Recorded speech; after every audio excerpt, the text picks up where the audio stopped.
Ассаламу алейкум ва рахматуллахи ва баракату, хөрмәтле тамашачылар. Хозур ТВ телеканалында хәерле сәгатьтә тапшыруын башлыйбыз. Сезне гадәттәгечә мин Резида Саляхова сәламлим.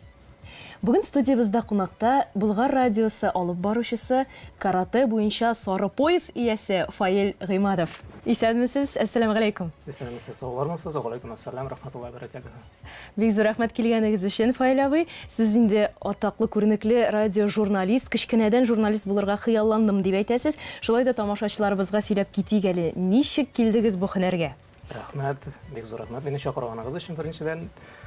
Шулай каратес дигәндә онытмыйча да бу минем ничек дип әйтим, үзенчәлегемне минем башка җирләрдә телгә алмыйлар иде, сез телгә алдыгыз. Әле бәлки күп кеше белмәгәндер дә. Бәлки мин инде фотоларын куеп бара идем үзебезнең Булгар радиосының сайтына, анда бәлки белгәннәр, бәлки белмәгәннәрдер.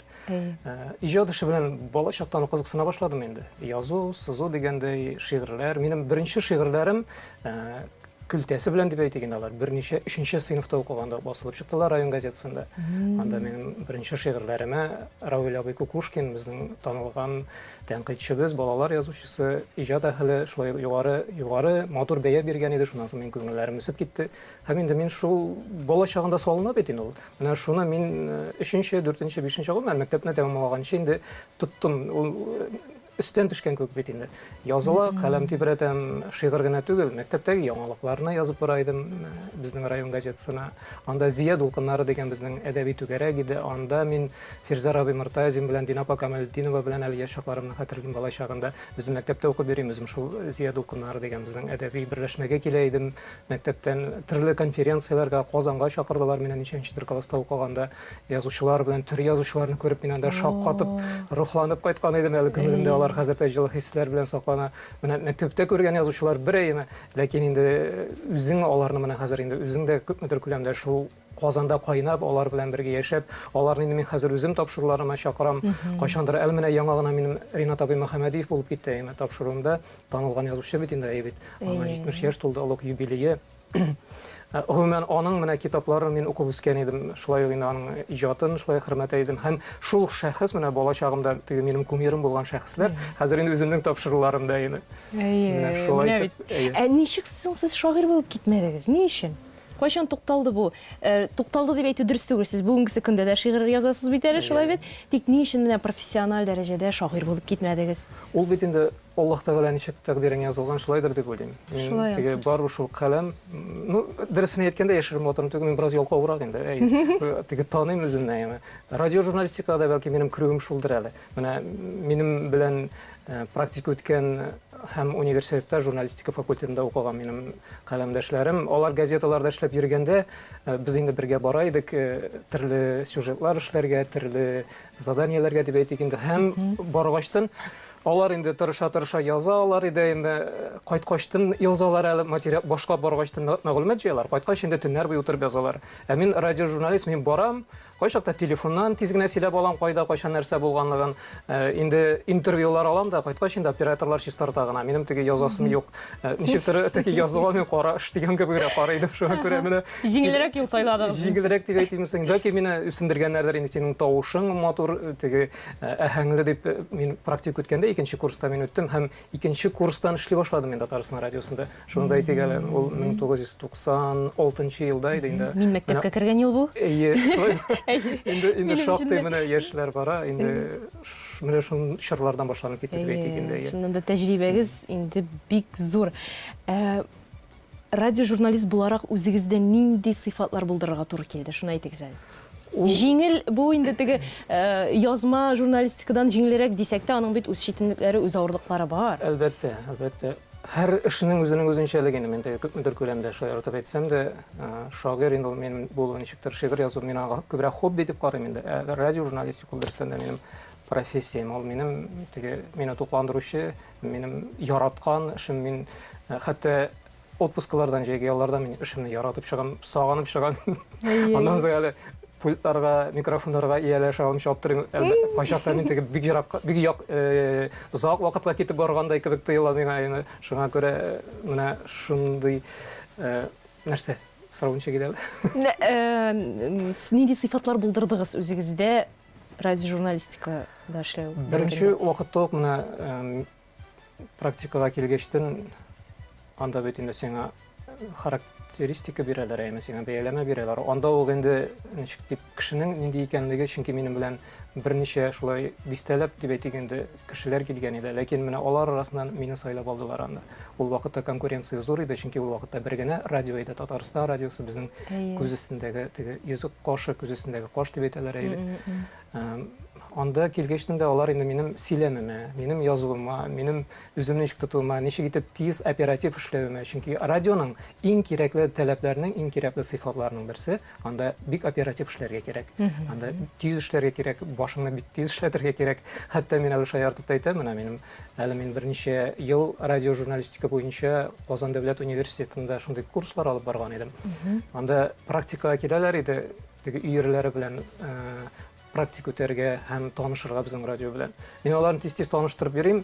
Бер бүлмәгә керәбез анда, монтажныйга, студиягә, тегесенә, монсына, кайберләре адашып калалар әйме. Мин инде шунда ук инде шаяртып әйтәм, булардан радиожурналист чыгып икеле инде радионың үзендә дә адашып йөргәч әйме. Менә шуңа күрә радиода адашмыйчан шулай оператив бөтен нәрсәләргә мин бит беренче вакытта яңалыклар бүлегендә эшли башладым.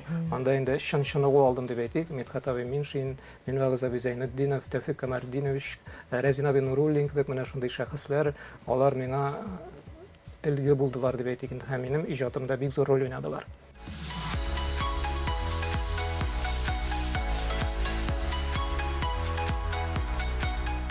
Сез яшьләргә киңәш биргәндә иң мөһиме татар телен камил белергә кирәк. Татар телен камил белү зарур дип кат-кат әйтә киләсез. Шулай бит. Бүгенге көндә татарча камил белүчеләр еш очрыймы?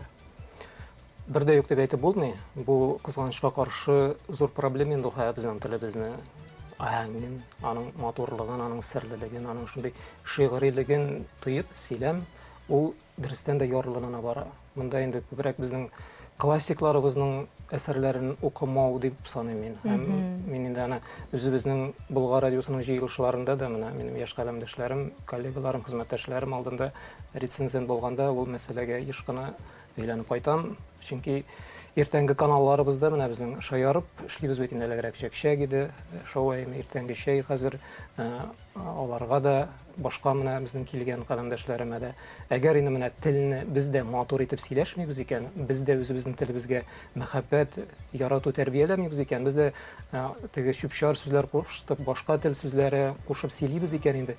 Безнең тыңлаучыларыбызга ни кала инде тагын. Алар бит инде без үзебез үлге булырга тиеш, эталон булырга тиеш бит үзебез. Шуңа күрә дә менә бу мәсьәләгә бик тә җитди әһәмият бирергә кирәк. Һәр даим үзеңне камилләштергә кирәк. Тел инде ул океан, тел гел үзгәреп тора, кайчакта әйтәләр дә безгә. Андый сүз алай сөйләшмиләр, булай сөйләшмиләр бит, ләкин ул бәхәсле мәсьәлә. Тел тере улай бит, ул тере әйбер инде ул үсә, камилләшергә тиеш телебез дә нәкъ шулай әйме. Әле кызык кына менә әле яңарак кына тапшырыбызда шундый хәлдә булган иде. Хәзер журналистлар бит теге башкача яза башладылар. Мисал өчен машинаны Тимер ат дип язалар дип, ни дип безгә газет, журнал, кайсыдыр радио тыңлаучыбыз инде язу җибәргән иде. Миңа ошап китте, бар машинаны Тимер ат дисә, ул гаепләгән кебегрәк әйтә. Миңа ул ошады киресенчә. Тимер ат дисәң машинаны әйбит, үзебезчәрәк кызыграк килеп чыга. Татарчарак. Татарчарак. Инде машина булсын, машинада калсын, ләкин Тимер ат дигән сүздә менә шулай итеп кирип китә инде улайны. Тәүге дигән сүз, башка сүзләр бит, мантыйк дигән сүзләр, икътисад, инкыйлаб алар бит инде безнең борынгыдан калган сүзләребез, аларыбыз да шулай инде кулланышта, сөйләм телендә булса, бик әйбәт була. Әлбәттә. Димәк, сезнеңчә бүгенге көндә әдәби тел бары тик классик әсәрләрдә генә? Юк инде алай дип әйтмәс идем, мин камилләшер өчен классик әсәрләрне укырга кирәк. Хәзер дә бит инде бик шәп итеп, матур итеп әдәби телдә язучы безнең шагыйрьләребез дә бар. Шулай ук әдәбият әһелләре. Гади кешеләр арасында бармы соң безнең? Гади кешеләр арасында бар. Сез менә бик матур итеп сөйлисез. Һәм башка минем каләмдәшләрем бик матур итеп сөйләүчеләр арасында бар. Бар, Аллага шөкер, бетмәсен идем. Шулай, иң мөһиме бетмәсен. Матур итеп сөйләшүчеләр бик күп алар, Аллага шөкер.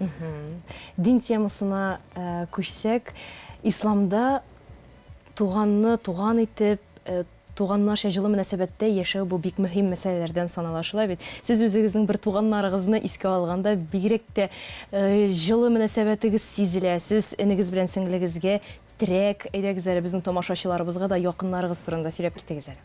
Alhamdulillah, şükür менә Аллаһ Тәгалә мине бүләкләде дигәндә, менә шундый минем туганнарым, алар Аллаһ Тәгаләгә якын булган, Аллаһ Тәгаләне сөюче, аның кушканнарын үтәүче, тыелганнарыннан тыелучы. Әтием, әнием дә Аллаһка шөкер, гомумән туганнарымнан уңдым дип әйтегәндә. Монда инде абыйга карап, бәлки минем дә ниндидер тәэсирем булгандыр. Әти-әни безнең шулай тәэсире һәм гомумән мөхитебез, минем укытучыларым, әлбәттә без бу районның Яңа Чашкап урта мәктәбен тәмамладык барыбыз да. Башлангыч мәктәпне үзебезнең Кыртәгүлдес авылында алдык, анда Гөлфия апа иде безнең башлангыч мәктәптә укытучы. Аларның да тәэсирләре булгандыр. Гомумән һәм инде иң зур тәрбиячебез Аллаһ Субханаллаһу ва Тәгалә бит инде ул безне инде мөхиткә урнаштырган, инде безгә тәрбиячеләр биргән. Гомумән бу дөньяда менә уйлап бакса да, һәр нәрсәдән тәрбия алырга була, һәр нәрсәдән гыйбрәт алырга була. Әйтәләр бит әле, хәтта ярым шаярып дип әйтсәк тә, менә урамда аунап яткан исеректән дә хәтта никадәрдер үзең өчен гыйбрәт аласың, ул да сиңа тәрбия бирә. Менә эшсәң, менә үзеңне карамыйча йөрсәң, шул хәлгә, дуңгыз хәленә каласың дип, ул сиңа тәрбия бирә. Тәрбия бирә сиңа башка безнең асыл затларыбыз, шул безнең әйттек инде классик язучыларыбыз башкалар.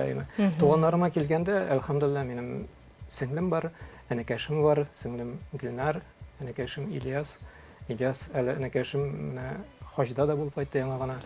Бу ел менә сеңлем. Амин, шулай булсын, я Раббым. Сеңелкәшем әле бу ел яңа гына менә Мөхәммәдия мәдрәсәсенә укырга кирде. Ул инде аңа кадәр Казан нурында шулай ук мәдрәсәдә укыган иде, инде хәзер тагын белемен тирәнәйтү өчен Мөхәммәдиягә кирде. Аллаһка шөкер.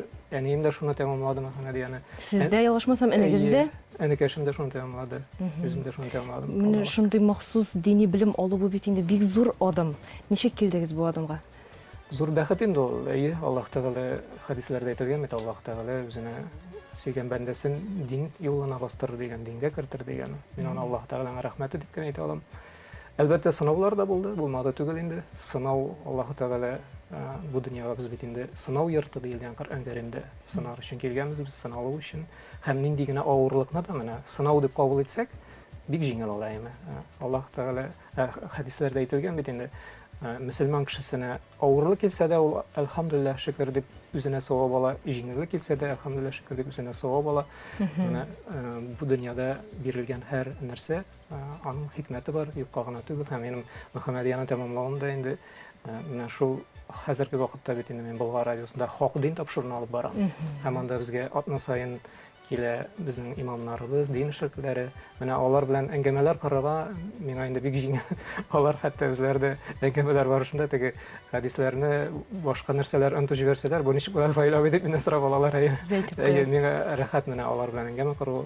Хәзер инде безнең алар элегрәк ничектер әле тапшыру башларында теге мин аларны ничектер күбрәк үзем чакыра идем. Хәзер алар инде үзләре чиратка бастылар. Фатиха бу атнада без килгән, бу атнада без килгән дип үзләре инде теләк белдерәләр. Бу минем өчен зур сөенеч. Димәк инде алар менә шушы алар үзләре дә әйтәләр инде менә безнең аудитория 100 кеше, 50 кеше, 200 кеше булырга мөмкин җомга вакытларында. Без менә радио аша меңләгән, миллионлаган кешегә үзебезнең вагазыбызны ирештерәбез, Аллаһ сүзен ирештерәбез дип, әле хәтта сез бәхетле инде, сез дип миннән теге ак көнләше белән көнләшеп тә кайберләр менә шулай әйтәләр. Бу минем өчен менә мин аны хәзер аңлыйм. Элдегрәк мин ничектер бу эшкә инде шулай радио журналист буларак теге акча эшләп чыганагы дип инде ничектер шундый автомат миңа бирелгән эш дип кенә карыйдым. Ул эш кенә түгел икән, ул менә Аллаһ Тәгаләнең сүзен ирештерү һәм тыңлаучыларыбызның шундый яратып, сагынып көтеп алулары, бик матур итеп фикер әйтүләре, шундый катлаулы, үзенчәлекле сораулар бирүләре. Менә шулай яши аңлыйсың менә бу мәсьәләнең юкка гына түгел икәнлеге, бу эшнең юкка гына. Хәтта миссия итеп кабул итәргә мөмкин. Мин шулай әйтә башладым. Шулай шушы миссияны, шушы изге эшләрне җиренә җиткереп башкарырга насыйп итсен Ходай. Безнең даими сәхифәбез бар. Әйдәгез шуңа күчик. Бүген Тимергали хәзрәт безгә Гашура көне турында сөйләр.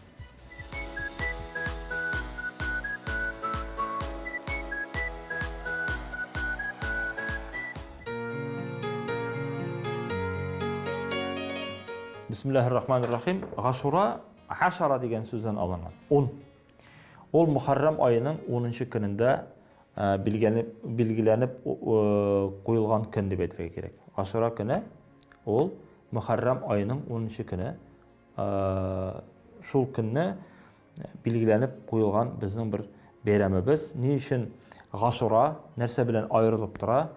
Көннәрдән бер көнне Пәйгамбәр саллаллаһу алейһи ва сәлләм менә Мәдинә шәһәренә кирип килгәч, хиҗрат кылганда, күрә яһудилар Ашура көнендә ураза тота. Шунда бу сорады яһудиләрдән, ни өчен сез шушы көндә ураза тотасыз дигәч, ул әйтә, ислам календарының беренче айы ул Мөхәррәм айы. Мөхәррәм айыннан безнең яңа ел башлана. Ашура көнне дип әйтәләр бездә, безнең шушы дин бәйрәмебезне Ашура көнендә менә бик күп кенә вакыйгалар булган көн әйтергә кирәк. Һәм инде Ашура дигән сүз, Ашара дигән сүздән алынган 10-нчы дигән тәрҗемәне бирә ул. Менә Мөхәррәм айының 10-нчы көнендә бик күп вакыйгалар була. Шушы вакыйгаларны без әлбәттә карап китербез, әмма Пәйгамбәр саллаллаһу алейһи ва сәлләм тормышыннан ничек ул менә безгә ирешеп килде? Пәйгамбәр заманыннан безгә һәм аны ни өчен без бәйрәм итәбез? Көннәрдән бер көнне Пәйгамбәр саллаллаһу алейһи ва сәлләм шул Мәдинә шәһәренә кирип килгәндә яһудиләрнең ураза тотканын күрә. Һәм ул алардан сорый, ник сез ураза тотасыз дип бу көндә. Алар әйтәләр, бу көндә Муса алейхиссалам Фиргауынның Муса алейхиссалам бит инде ул Фиргауынның астында иде бит, алар бит кол булдылар 400-600 елга якын чайында. Менә шушы көнне ди, алар Фиргауыннан кытылдылар ди. Муса алейхиссалам һәм аның кавмы. Ягъни Фиргаун ул көнне Аллаһ Тааланы су астында калдыра, батыра, Кызыл диңгездә. Демәк, без шуңа күрә ураза тотабыз ди. Чөнки без куллыктан кытылган көн. Шунда Пәйгамбәр саллаллаһу алейһи ва сәлләм әйткән, без ди Муса алейхиссаламга күпкә хакыбыз бар ди. Һәм без Муса алейхиссаламны тагында күбрәк хөрмәт итәбез. Biz дә шушы көнне ураза тотабыз диде. Әмма халифул яһуд диде, яһудларга охшарга тырышмагыз дигән, 9-нчы, 10-нчы көндә тотыгыз дигән. Яки 10-нчы, 11-нче көндә тотыгыз дигән. Ягъни бу көнне ураза белән билгеләп үтәргә кушты үзе Пәйгамбәр саллаллаһу алейһи ва сәлләм. Һәм аның дәрәҗәсен күтәреп. Демәк, китапларда төрле риваятлар килә, китапларда төрлечә язалар, төрле риваят килә. Әмма ләкин шуларның айыручы, мөһим булганнары турында әйтәсем килә сезгә. Нинди хәлләр булды ул көнне? Бөек Раббыбыз Аллаһ субхана ва тааля шушы дөньяны, адәмне яраткан көн булып санала Ашура көне. Шулай ук әйтергә кирәк, нәкъ бу көнне Адам алейхиссаламның тәүбәсен кабул кылган көнне дип әйтәләр Ашура көнендә. Һәм инде Нух алейхиссаламның кимәсе тауга килеп туктала. Җүди тау диләр аны. Аны теге икенче төрле Арарат тау диләр. Ул Төркия белән Армәнистан арасындагы булган бер тау. Һәм инде андагы мөселманнар инде туфаннан кытылып кала диләр. Һәм бу көнне Ибраһим алейхиссалам мәҗүсиләрнең ушагыннан кытыла. Зур ушак яндыралар. Һәм Ибраһим алейхиссаламны катапульт белән аталар шушы ушакка. Ибраһим алейхиссалам хасбуналлаһу ва ниъмал вакил дип дуа гына кылды. Аллаһ Таала әйтә: "Кун бардан ва саламан ала Ибраһим." Ибраһимга сәламәт һәм салкын бул дип әйтә Аллаһ Таала. Һәм ул килеп төшкәч, анда җәннәт бакчалары пәйда була. Бөтен халык шуны күрә. Әнисе дә кирип чыганың янына. Һәм инде менә шушы көн була икән ул, Ашура көне дип әйтәләр галимнәр. Һәм инде әйткән пише Муса алейхиссалам Фиргауннан кытыла, һәм инде Юнус алейхиссалам балыктан чыга. Бу кыссаны әлбәттә күп кенә кешеләр ишеткәне юк. Юнус алейхиссаламны беләбез. Балык йота, чөнки ул халкын калдырып китә. Ул зур кит балыгы була. Ул аны йота. Чөнки ул үзенең авылын калдырып китә. Булардан булмый инде. Буларга бага сөйләүдән мәгънә юк дип китеп бара. Аллаһ Таала шулай эшли, аны балык йота, һәм ул балык эчендә караңгылыкта калгач бер дуа кылды: "Ла илаһа илля анта Subhanaka inni kuntu minaz zalimin. Мин залим булдым, я Раббым, синнән башка илаһ юк дип тәүбәгә килгәннән соң балык аны кире чыгара үзеннән. Менә шушы Гашура көнендә була дип әйтәләр галимнәр. Инде Әйюб алейхиссалам ул бик озак еллар, 18 ел буе бик каты авырган булган. Һәм шушы авырудан тирелгән көн дип әйтәләр. Һәм инде Йосыф алейхиссалам Якуб алейхиссалам белән очрашкан көн дип әйтәләр. Ягъни ул көнне бик күп вакыйгалар булды. Шуңа күрә Гашура көнен зурлап үткәрергә кушты Пәйгамбәр саллаллаһу алейһи ва саллям, ураза белән, дагалар белән, зикрләр белән һәм инде Коръән укулар белән.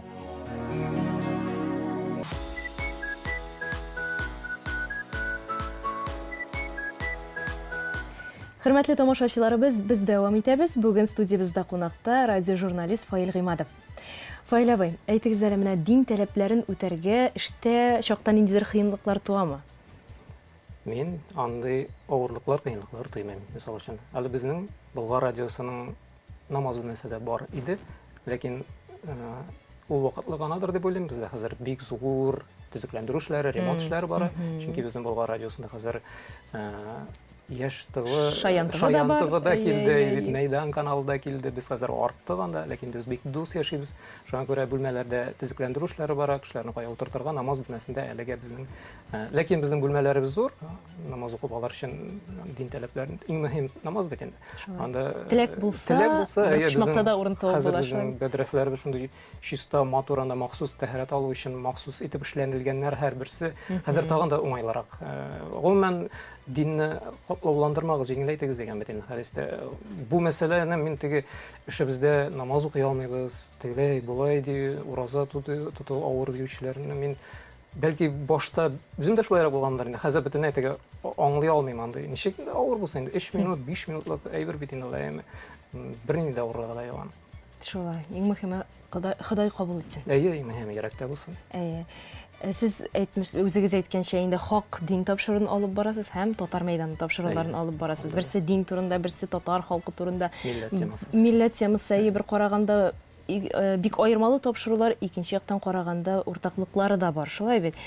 Әйдәгез шушы тапшырулар турында сөйләшик әле. Әйдәгез, рәхәт. Реклама ясыйбыз безнең тапшыруларда. Менә бу тапшыруларны нәрсә берләштерә? Шуннан башлыйк. Аларны менә алып баручыдан тыш тагын нәрсә берләштерә? Алып баручы берләштерә, Болгар радиосы берләштерә, безнең студиябыз берләштерә. Инде Шиһабетдин хәзрәтләре мәрҗәни әйткән бит инде, бит халыкның саклаучы ул дин, гореф-гадәтләр, киенү, бит менә безнең инде менә дин тапшыруына килгән кайбер хәзрәтләр безнең татар мәйдан тапшыруында да катнашканы булды инде. Мисал өчен Рөстәм хәзрәт Вәлиуллин, безнең мөфтиебезнең Камил хәзрәт Сәмигуллинның беренче урынбасары, ул дин темасына да рәхәтләнеп сөйли, шулай ук безнең милли темага да. Мисал өчен, шуга дигән Түбәтәй турында ул шулкадәр зур, шулай кызык итеп, матур итеп сөйләде. Аның безнең динебезне саклауда, аның әһәмияте турында. Гомумән бу инде бер кыска гына мисал әйме. Гомумән дин һәм милләт алар менә безнең тапшыруга килгән иде. Күренекле безнең галимебез Рафаэль Абыйхакимов әйбит. Ул әйтте, безнең татар халкы динне саклый дип әйтә. Кайбер хәзрәтләребез әйтә, киресенчә дин татар халкын саклый дип. Монда теге конкрет алай-булай дип бәхәсләшеп утырудан бернинди файда юк. Икесе дә алар бер таякның ике башы, бит икесе дә хаклы минем өчен. Менә шуңа күрә инде бу тапшырулар бик якын бер-берсенә дип әйтә. Аңлашылды. Без инде карате дип башлаган ик тапшыруыбызны, әйдәгез шушы теманы дәвам итик. Сез спорт белән бик актив шөгыльләнәсез, сәяхәт итәргә яратканыгызны беләбез. Нәрсә ачтыгыз үзегездә менә шушы спорт белән шөгыльләнгәндә, сәяхәт кылганда? Мен инде карате турында сүз чыкмайтам, әллә мине каты ясатып күрсәтергә телиләр микән инде бер прием күрсәтергә. Ой, приемсыз гына. Әллә ваталасыз? Шаярт дип әйтәм. Гомумән ул бөтенсе рухка бәйле инде яме. Менә мин ишеткәнем бар. Ишеткәнем дә бар, күргәнем дә бар. Мин видеоларны карап бит инде карате белән әйткәндә яме, теге кара пояс, кара билбауга ирешкәннәрнең. Һәм хәтта менә ул рухны ныгыта, ул сәнгать карате, ул теге сугыштыры гына, теге шәкәләшү генә түгел ул әйме. Карате ул анда бик зур фәлсәфә көнчыгышны. Чөнки безнең каратеда анда тренировкаларыбыз, күнегүләребез Аның бер 30-20% гына сулышка кайтып кала эми теге кара каршы басып ниндер ниләрне күнекмәләрне башкару. Энергетика белән бик бәйле. Энергетика белән бәйле, сулыш алу белән, анда медитация белән бәйле, каталарны дөрес итеп төгәл итеп эшләү, ул синең билбавың арткан сайын бик нык катлы булана, аларны дөрес итеп башкарырга кирәк. Гомумән сәнгать инде ул бик матур сәнгать, анда бөтен кимонада нәйме, анда балаларны тәрбияләү, бер-береңә хөрмәт бик зур, һәм гомумән үзеңнән югарырак булганнарга хөрмәт бик зур, бер-береңә ярдәм итү анда бик зур, анда бик кызык компания, алар шулай төрле тормыш юл үткәннәр, бик кызык кешеләр, шәхесләр, алар арасында төрлеләр бар, өлкәннәр дә, балалар да, алар арасында укучылар да, укытучылар да, гади эшчеләр дә бергә шөгыльләнгәндә, ярышларда без бер-беребезгә ярдәм итәбез, бер-беребезне теге үсендерәбез дигән тигәндә урых яктан көч бирәбез. Менә үзе бер дөнья ул, бик кызык ул. Ә сәяхәт кылу? Ансы сезнең тагын бер хоббигыз? Сәясәт кылу минем күңелдә инде ансаның күбрәк теге финансларга бәйле бит инде хәзер әйбит. Сәяхәт кылу яратам әйе. Сәяхәт итәргә, гомумән төрле илләр турында шулай ук интернеттан кызыксынып укыйм. Булганым бар берничә илдә. Әйе. Кайларда булганыз бар? Мисырда булганым бар, Төркиядә булганым бар. Аннан соң инде мине безнең Татарстан радиосында эшләгәндә, ул вакытта Азатлык радиосына Прагага җибәргәннәр иде, бер аянда стажировка үткән иде мин әйме. Шунда ук инде Чехиядә булдым.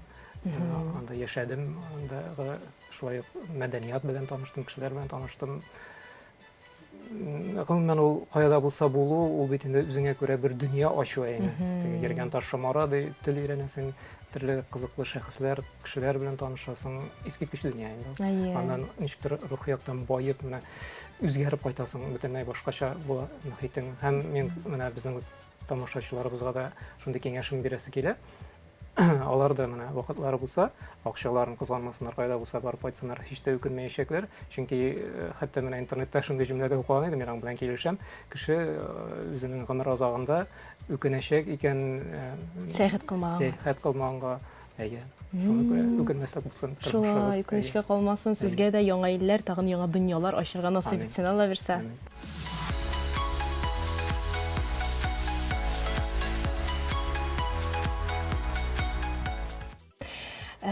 Сез сәламәт тормыш алып барасыз, Фаил абый. Сәламәт кеше нинди кеше ул? Ул бит инде физик яктан гына сәламәт дигән сүз түгел. Әлбәттә, сәламәт яктан бу тема бик кызык минем өчен, әйме, сәламәт менә ул барсы да менә фәлсәфәгә бирелеп алсак инде, әйбәт кыскача гына. Безнең бит инде тәнебез төзелгән нәрсәдән? Сорау бирим әле мин. Нәрсәдән безнең менә бөтен җан иясе нәрсәдән төзелгән? Ул күзәнәктән, әйме. Күзәнәк. Менә клетка дибез инде. Күзәнәк нинди генә төр җан иясен алсак та күзәнәк әйме. Иң беренче күзәнәк. Шул күзәнәкләрдән җыела безнең әгъзаларыбыз, бавыр, шул күзәнәкләрдән безнең бик катлаулы булган күзебез шул күзәнәкләрдән әйме. Бездән түбәнрәк торган җан ияләре шул күзәнәктән әйме. Агачлар да, барсы да, җанварлар, хайваннар да шул күзәнәктән. Һәм бу табигатьтә бөтен җан иясе дип әйтгәндә бит менә Аллаһ Тәгалә булдырган ризыкны ашыйлар. Берсе дә пешерми, берсе дә тозламый, берсе дә кыздырмый, берсе дә яндырмый. Ничек һәм шул күзәнәктә безнең корылган менә шушы законга, шушы канунга дип әйтгәндә менә кызганычка каршы без артык менә шул кыздырылган, артык пешерелгән, чөнки Аллаһ Тәгалә булдырган ризыкның сыйфаты түбәнәя. Андагы витаминнар, минераллар, алар бөтенсе менә тәмле чыга бит пешергәндә. Алар һавага чыгып китәләр шул ис белән. Безгә кала инде бер масса, биомасса дип әйтгәндә. Һәм ул безнең организмыбызга менә токсиннар, шлаклар, аурулар булып, безнең кан тамырларыбызга төрле холестерин булып инде ниләр булып утыралар. Димәк, сез русча атып әйткәндә сыраеп? Сыраедение белән? Мин ул тема миңа бик кызык, безнең инде климатик шартларда алай итеп булмый. Ләкин менә мин шуны аңладым һәм шуны үземдә сынап карадым. Һәм шул сынап караганнан соң бу теорияның бер 70, 80, хәтта 90, бәлки 100ләрдә дөрес хаклы икәнлегенә инандым әйе. Чөнки дөрестән дә менә ничек дип әйтим, Аллаһ Тәгаланың сынавы булгандыр, менә минем шуны аңлавым. Ул бит инде Аллаһ Тәгаладан син сәламәтлек сорыйсың икән, бит ул сиңа бит күктән төшерми. Ул аны сиңа мәгълүмат итеп бирә. Ул аны сиңа инде кешеләр аша бирә. Менә миңа шуңа тормышымда шундый мәгълүматлар иреште, менә мин аны хәзер тамашачыларыбызга ирештерәм, бәлки аларга ярдәм итәр. Бәлки менә шундый кешеләр һәм шундый мәгълүматлар интернеттан укыдым һәм үземнең физиологиямда, үземнең организмда күпмедер күләмдә сынаганнан соң дөрестән дә хак икән менә күзәнәк. Чөнки әгәр хайваннарны менә нәкъ кеше ашый торган, шул кибетләрдә сатыла торган промышленный дип әйтик инде, ризык белән ашата башласаң, алар нәкъ кешедә булган авырулар белән авырый башлыйлар. Инде күселәрдә ишеткәнегез бардыр үзегездә, чипсылар, ниләр ашатып торганнан соң, алар нәкъ шул ук шикәр авыруы, шул ук йөрәк авырулары барлыкка килә. Гади, табигый Аллаһ Тәгалә булдырган ризык ашата башласаң, аларның авырулары юкка чыга. Чөнки адәм баласының гына больницалары, хастаханәләре бар, адәм баласының гына 2000ләп авыруы бар, әләрнесе һаман арта бара.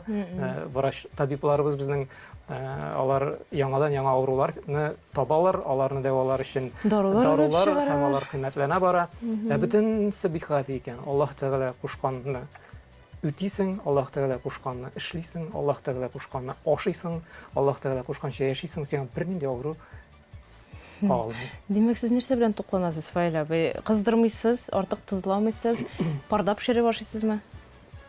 Пешкәндә күңел халәтенә карап инде ул ашыйсы килгәндә мин инде хәзер үземне тоймыйм. Нәрсә ашыйсы килә, шуны ашыйм дип әйтим, ләкин шамасын белергә кирәк. Пәйгамбәрбез әйткән бит инде, ашказаныгызны эшкә бүлегез дигән. Бер өлешендә ризык, бер өлешендә су, бер өлешендә һава калсын. Ризык син табыннан торып китәсең икән инде туйып, син инде артык. Син инде авыру дигән сүз хәтта.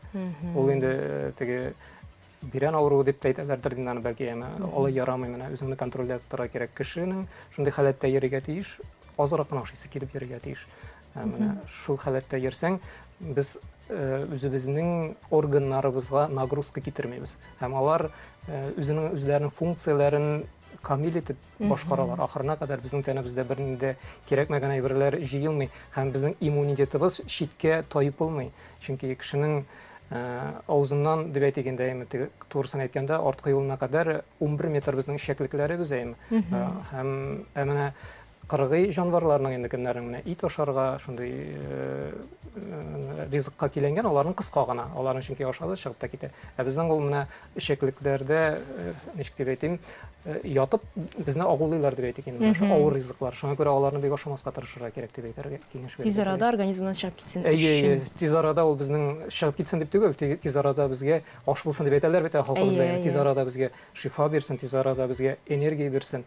Киресенчә, без менә авыр ризыклар ашаганнан соң үзегездә игътибар итәгез бар, безнең хәлебез бетә. Йокыбыз килә. Безнең организм бөтен энергиясын шуларны чыгаруга, шуларны утилләштерергә, шуларны безнең организмыбызга мөмкин кадәр аз зарар кылырдай итеп сакларга тырыша безне. Һәм шуңа күрә менә андый ризыклар ашасаң, табигый Аллаһ Тәгалә булдырган, андый халәт юк. Анда синең бернинди энергияң бетү дигән әйбер нәрсә юк. Киресенчә, энергияң артып кына китә. Гомумән ул бөтенләй башка дөнья дип әйтим, аны үзеңдә сынап карарга кирәк, ләкин игътибар итәргә кирәк шуңа.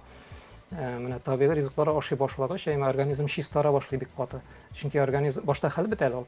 Анда организм үзенең бөтен энергиясын, бөтен запасын шушы безнең авырый торган органнарыбызны дәвалауга тота. Андый вакытта хәл бетеп ала барас, организмнан бик күп син начар әйберләр чыга, шулар дип әйтгәндә әйтәләр инде шаярып, нинди тишек бар, шуннан чыга инде. Син бөтен җиреңдән әйбер. Димәк, кеше организмы үзен үзе дәваларга сәләтле. Әлбәттә, менә шуны бернинди дарусыз, нисез. Менә без шундый Аллаһ Тәгалә нинди булдырганбыз, ул безне бит авыру итеп, ничек дип әйтим, зәгыйф итеп яратмаган, безне камил итеп, матур итеп яраткан әйме. Менә табигый шундый халәтеңә кайтасың, син Аллаһ Тәгалә булдырган ризыкларны ашый башласаң. Һәм шуңа күбрәк игътибар итә башласаң инде. Шуңа тырышсаң, шуңа ынтылсаң. Гомумән безнең динебездә бит инде бер җан иясендә рәнҗетмә дигән әйбет. Хайваннарга бигрәк тә игътибарлы булырга, гомумән нәрсә эшлисең, шул сиңа әйләнеп кайта. Мөселман кем ул? Мөселман ул үзенә тели, үзенә ни тели, башкаларга да шуны тели торган кеше әйбет. Менә без барлык җан иясенә дә ихтирам белән карарга тиеш. үзебезгә нәрсә телибез, аларга шуны теләргә тиешбез дип уйлыйм. Рәхмәт, Файра абый. Мин сезне тыңлыйм да, бер диетолог тыңлаган кебек, бер хәзрәт тыңлаган кебек, субханалла, сез Рәхмәт. киң масштабта фикер йөртәсез, бик кызык сезнең белән әңгәмә кору, тамашачыларыбызга да бик файдалы булыр дип ышанам.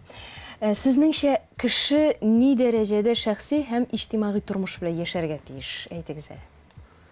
Ленин бабайның сүзе бар бит инде, җәмгыятьтә яшәп, җәмгыятьтән аерылып булмый дип. Аннан соң Пәйгамбәрбез Мөхәммәд саллаллаһу алейһи ва сәлләмнең дә өммәттән аерылырга ярамый дигән әйбит. Өммәт белән яшәргә кирәк. Без әйтүемчә, һәрберебез бер-беребезгә остаз, бер-беребезгә укытучы. Бу дөньяда илаһи, табигый кануннар белән яшәргә тиешбез. Икесен дә бердәй алып барырга тиешбез.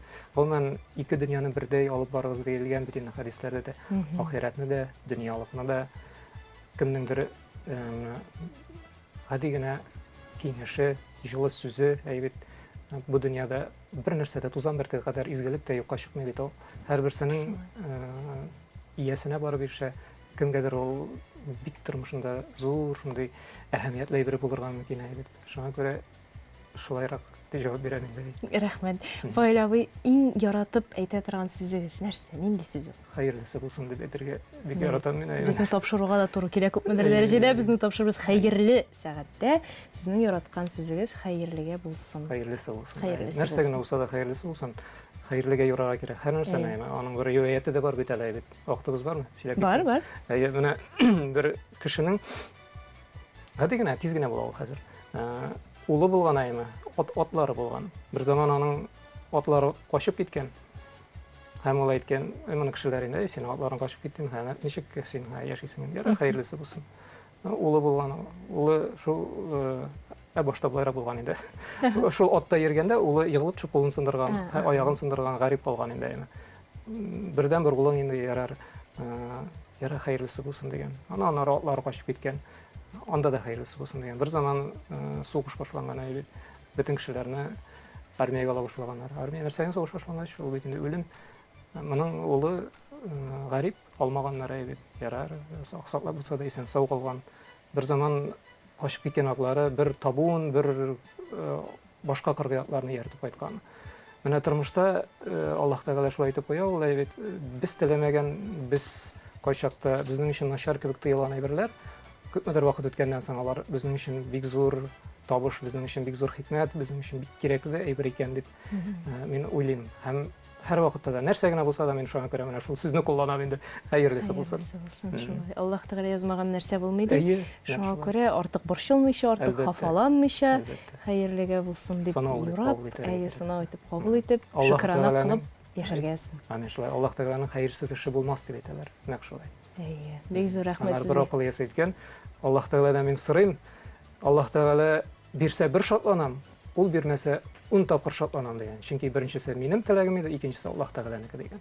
Шуңа күрә бирмәсә дә хәерлесе булсын, бирсә дә хәерлесе булсын. Рәхмәт, Файра абый. Без инде тамашачыларыбызны сез шигырь язасыз дип кызыктырдык та, шуның белән бу теманы яптык дип уйламасыннар әле. Әйдәгез, берәр шигырегезне укып китегез әле тапшыру азагында. Менә безнең бүгенге тапшыруыбызның рухына туры килеп торган әлеге шигырьне укып китәргә телим. Дөньялар әле булганган, калдырмам сезне дыгадан. Бәхетләр килә дә китә, дога кирәк сагыш кайгыдан. Изгенең догасы кабулдыр, изге изгелеккә тартылыр. Догада шифа бар, дәва бар, калдырмагыз мине догадан. Догасыз яшәп җан арыган, догасыз булып хәл авырдан, догасыз үбеп ирен ярылган, догасыз шишмәләр кырган. Калдырмам сезне догадан. Калдырмагыз мине догадан. Догасыз яшәп үтмик дөньядан. Бу дөньяның үзен дә калдырмыйк догадан, догадан. Subhanallah. Бик зур рәхмәт сезгә, Фаилә апа, бүген килгәнегез өчен, иҗатыгыз өчен. Шулай киләчәктә дә Алла берсә радиода исән-сау эшләп, шигырь язуыгызны дәвам итеп яшәргә язсын. Амин. Бик зур рәхмәт чакырганыгыз өчен, шундый матур студияләрдә сезгә шулай бик күп безнең татар халкының затлы шәхесләре белән матур тапшырулар эшләргә насыйп булсын. Динебезнең асылы, матурлыгы турында күп итеп сөйләргә насыйп булсын. Чөнки дөрестән дә безнең динебез бик матур, бик күркәм, татар халкы шулай бик күркәм, бик затлы. Аның шундый бай, шундый абруйлы шәхесләре бик күп. Шулай, бик зур рәхмәт. Хөрмәтле тамашачылар, шушы якты нотада без сезнең белән саубуллашабыз, милләтебезне саклыйк, динебезне саклыйк, телебезне саклыйк. Исән сау булыгыз.